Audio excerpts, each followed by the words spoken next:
let's see. Main differences between boxing, kickboxing, and MMA, chat. Boxing. Kickboxing.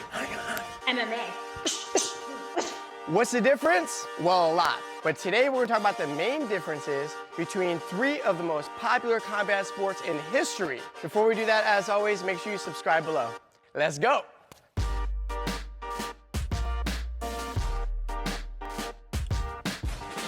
I've just never understood how you could talk like hella shit with somebody.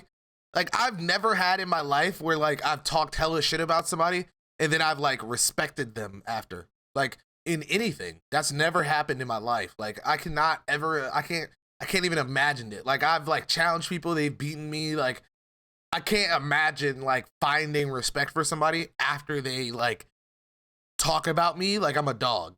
You know what I mean? I could never.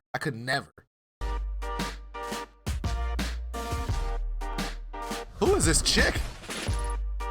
She looks like she going crazy. So let's start at the beginning. Boxing is by far the oldest of the 3 disciplines. Scientific evidence dates the sport all the way back to around 3000 BC. It was later then introduced to the Olympic Games in around 7th century BC. And then from England, it made its way to the US around 1770s. Kickboxing originated in Japan in the late 1770s. 1950s. It combines a lot of different stand-up martial arts, including karate, savate, kung fu, boxing, taekwondo, etc. Because of this, there's not one main sanctioning body, rather tons of different organizations with different rule sets. MMA is an acronym. It stands for Mixed Martial Arts. And it's exactly that. It takes fighting styles from multiple backgrounds and it blends it all Am I wilding or is she kind of fine?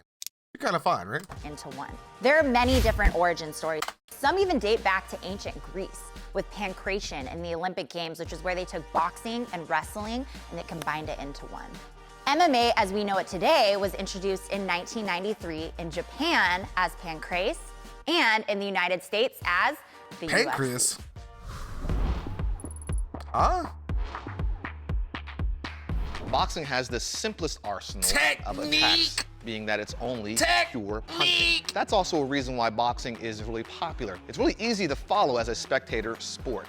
Now, when it comes to your stance, you only have your torso and your head as a target. So your stance will be a little bit more bladed than kickboxing or mixed martial arts. You're gonna have your elbows in nice and tight, protecting your face, keeping the body nice and aligned. The main tools that you are gonna use are going to be your jab, cross, hooks, and your uppercuts. So let's talk about defense. In boxing, one of the most and primary ways to evade a punch is going to be the slip. And once you kind of master your slip, you can work on the roll or the bob and weave.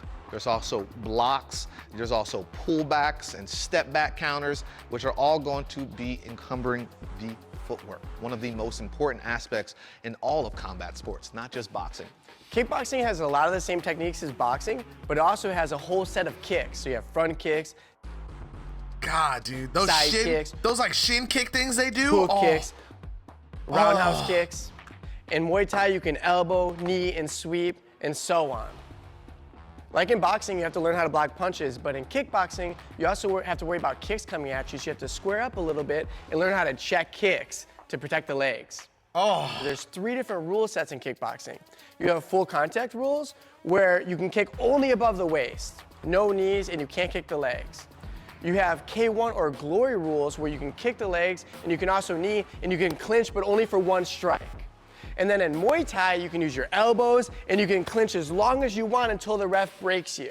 So MMA takes wow. everything from boxing and kickboxing, but it's not just a stand-up sport. You also implement takedowns, wrestling, clinch holds, Please. judo throws, tosses, Oh my God. sweeps, grappling, submissions, jiu-jitsu. It's everything that you could think of put into one. Oh my God, please. Please, take me down. Take me down right now. Oh my God. In boxing, there's a whole array of illegal moves. Obviously, you can't kick or throw elbows, but there's some other things that you can't do, like throwing punches below the belt. You can't punch a punch That's the stuff, behind the babes. back Talk of dirty the to me. head or on the spine. And obviously, you can't hit a downed opponent. Illegal moves will depend on the rule set, but some common ones are no striking the throat, no groin strikes, and no judo throws. So MMA is a little bit different.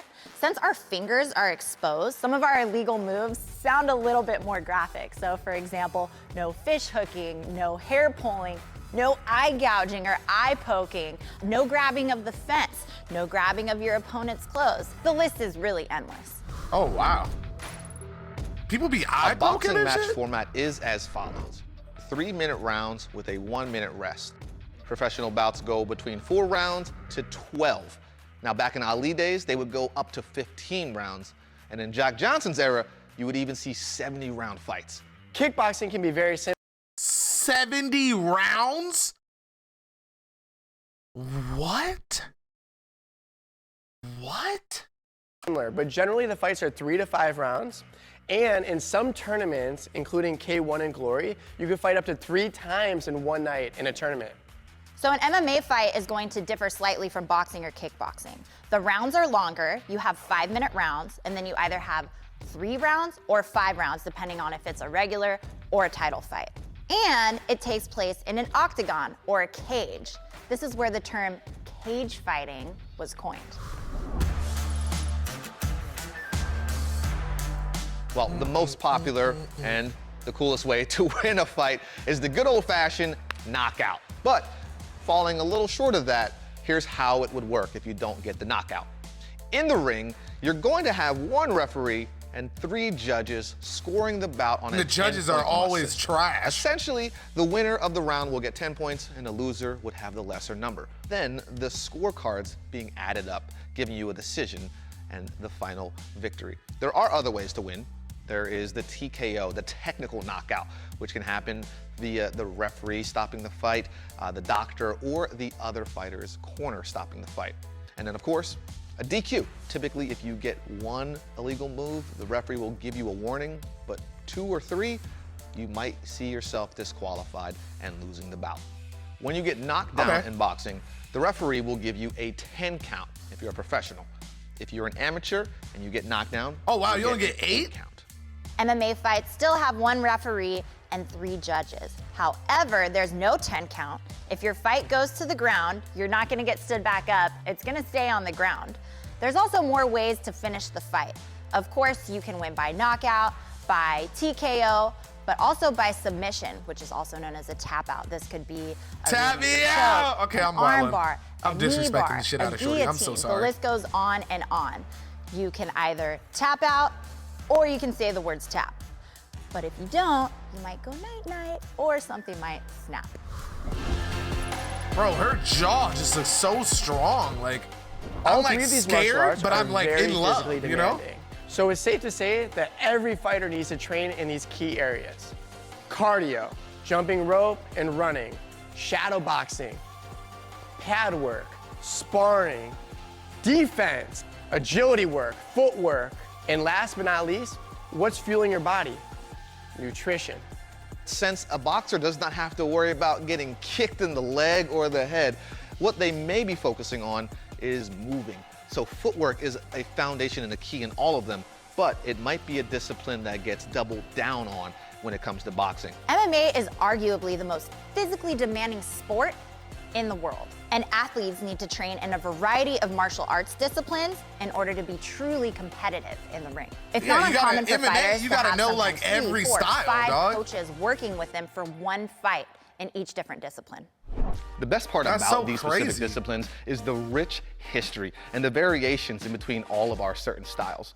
Now, there's a huge amount of respect There's no way amongst they can go fighters over all the globally styles. and amongst the trainers as well. And now that you all know a little bit more about these specific disciplines, who do you think would win in a fight? Oh, just kidding. We're joking. No, but in all seriousness, In an all-out fight, bro, I still don't understand how MMA doesn't win. Like, I in an all-out brawl, like, there's no one stopping MMA. I couldn't even imagine a boxer, like, winning a street fight. I literally could not imagine it in like all of me.